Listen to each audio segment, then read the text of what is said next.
Boas tardes a todas e a todos. Boa tarde, señor Xosé Manuel Baltar.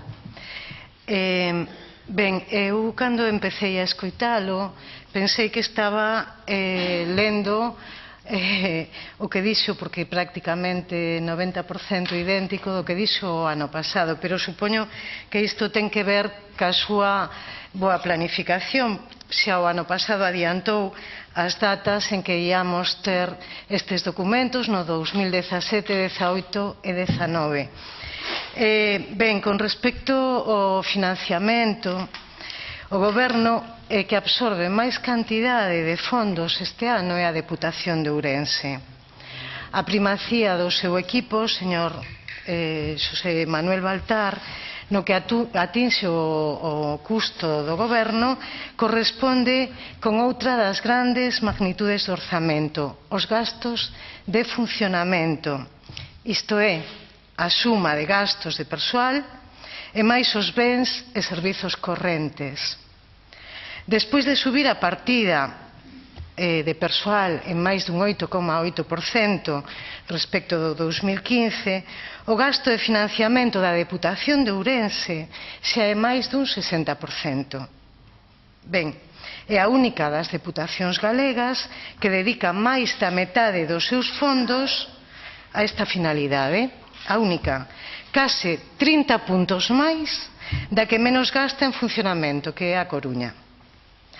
Mentres o Goberno ourensán, que é o que maior porcentaxe destina, iso sí, a servizo público, servizos públicos básicos, en boa medida por ter asumidos máis servizos de pequenos concellos que as outras tres deputacións, especialmente as atlánticas, nas que o peso desta partida é residual polas características das provincias, naturalmente.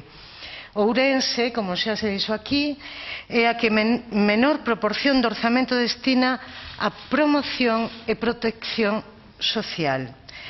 Partida que inclúe servizos sociais e promoción de emprego, entre outros fins. Como xa se constatou, un 7% é o que se adica a protección e promoción social en Ourense. Pero isto tamén vostede fixo alusión á Federación de Deputacións de todo o Estado. Das 10 deputacións que máis gastan no seu funcionamento en todo o Estado, a Deputación Provincial de Ourense é a cuarta, despois de Segovia, Huelva e Albacete, as que máis gastan no seu propio funcionamento. Isto é un dato para reflexión, cando menos. É un dato obxectivo, non? Entón, as preguntas que isto suscitaría serían: por que Ourense, se vostede di que vai tan ben, é a última provincia do Estado en todos os indicadores positivos, é a primeira nos negativos? Por que Ourense é a provincia onde os salarios son máis baixos e as pensións son máis baixas? Por que?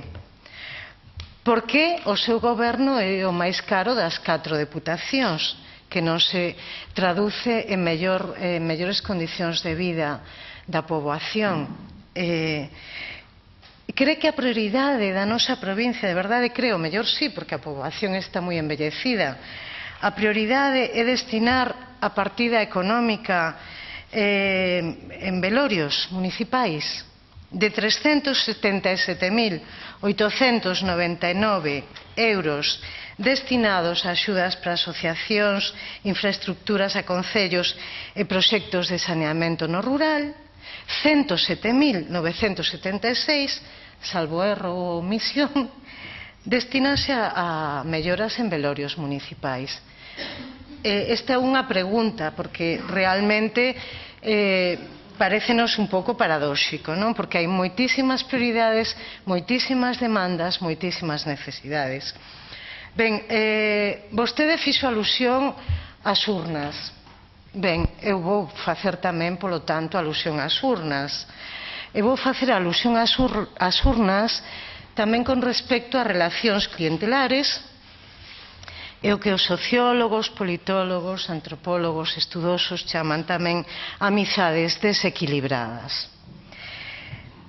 Desde todas estas áreas do coñecemento hai certo consenso á hora de investigar e valorar os lazos clientelares.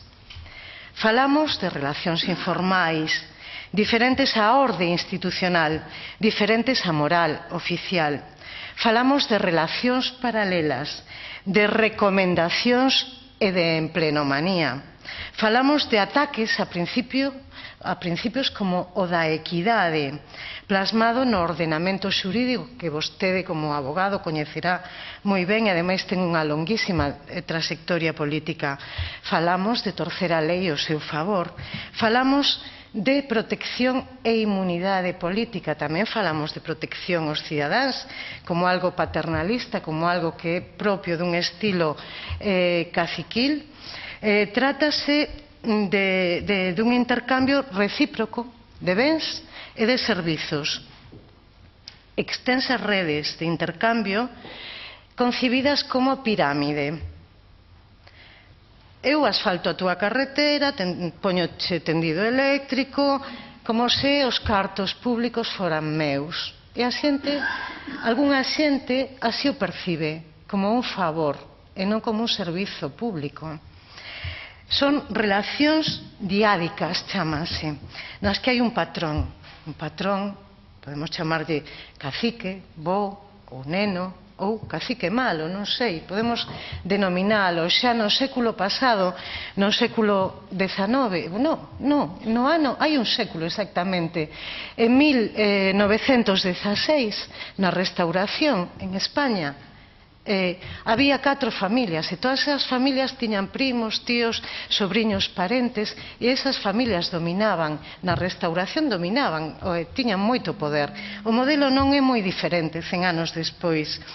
Ben, o patrón dispón de ben materiais e dá protección, acceso a diferentes recursos privados e públicos. O cliente ou os clientes benefícianse individual ou colectivamente e ofrecen servizos persoais, lealdade, apoio e votos. Falamos, sí señor, de urnas. Entón, estas relacións teñen 3 elementos tamén, moitos elementos. Tamén os teñen elementos afectivos e entón adoitamos falar de amigos, adoitase tratar de amigo real ou finxido o cliente. É un intercambio cimentado nunha forte desigualdade no tocante ao poder do que dispón cada protagonista. Xa que o elemento crucial da relación é o monopolio que goza o patrón con respecto a certos recursos, acceso a medios de produción, mercado, centros de decisión estatal, etc. Podemos comprar votos contratando autobuses que levan a merendar a maiores cara ao colexio electoral, chantaxes manifestas, promesas de traballo a familiares ou ameazas directas. Estes son métodos que podemos recoñecer. Isto explica que a provincia de Ourense teña moitísimos votos. Explica tamén que diante do caso de denuncia que é ineludible, sinto moito, é ineludible. Estes días morreron 2 mulleres en Galiza. Nos últimos 9 meses, 400 mulleres en Ourense sufriron malos tratos. Está no uso da palabra a voceira de En Marea e no uso anterior da... Non ten nada que ver con vostede. Gracias, sí.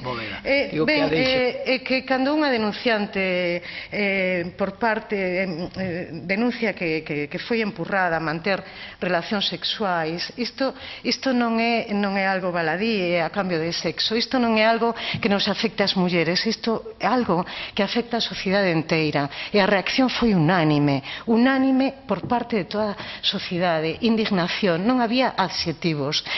Vostede, efectivamente, isto foi no ano de 2010, señor Baltar, pero no 2014 é algo que eu aplaudín e celebrei. Que ben, un código ético. Un código ético era un cinismo e un insulto á nosa intelixencia, porque coincido con vostede, Ourense é unha cidade intelixente que non merece tanto cinismo, porque no código ético o que se plantexaba eran cuestións tan importantes como a integridade, a exemplaridade, a honestidade, a transparencia, a equidade, cousas que todos e todas compartimos e que vostede realmente violou e defraudou a toda a cidadanía. Só se entende que as mulleres e os homes do seu partido mirasen para outro lado porque carrese moitos votos. Senón, eu non podo entendelo. Señora Cuña Bóveda, ten que ir rematando. Vou rematando. Ben, estes principios e atentados á integridade teñen unha traducción. En teatro chamaríamos realismo sucio, e hai moi bons dramaturgos que o practican, como David Mamet, como autor del Cartero sempre chama dúas veces. Palabras que dá vergonza repetir que poderían ser dunha obra deste estilo sería "a mí me van a joder porque todos son hijos de no sé cuántos cuñados de no sé quién, hermanos de no sé qué". Eres tú la que estás pidiendo. Si tú quieres algo, no la cagues, no hagas el ridículo y el gilipollas. As mulleres necesitamos ser iguais, ser respetadas, necesitamos dignidade. Vostede dá un exemplo nefasto e aínda que os tribunais lle dean a razón, moralmente isto non ten nome. Eu non sei que adxetivos empregar, dende logo os máis feos do dicionario. Remataría dicindo que, bueno, tamén hai cousas que louvar, pero vou rematar cun convite. Daría 10 consellos de feminismo, 10 motivos para respetar as mulleres, pero pode lelo en calquera sitio, ou se realmente ten corazón pode facer unha reflexión persoal e pública, non? Pero vou aludir a algo que lle guste a min tamén, a moitas de nós, que a John Lennon. Vou rematar con un parrafiño de Imagine. Sei que lle gusta moito. Imagine que non hai posesións. Pregúntome se pode, sen necesidade de gula ou de fame. Unha irmandade, eu engadiría, de homes e mulleres. Imagine que todo o mundo está compartindo o mundo. Nada máis.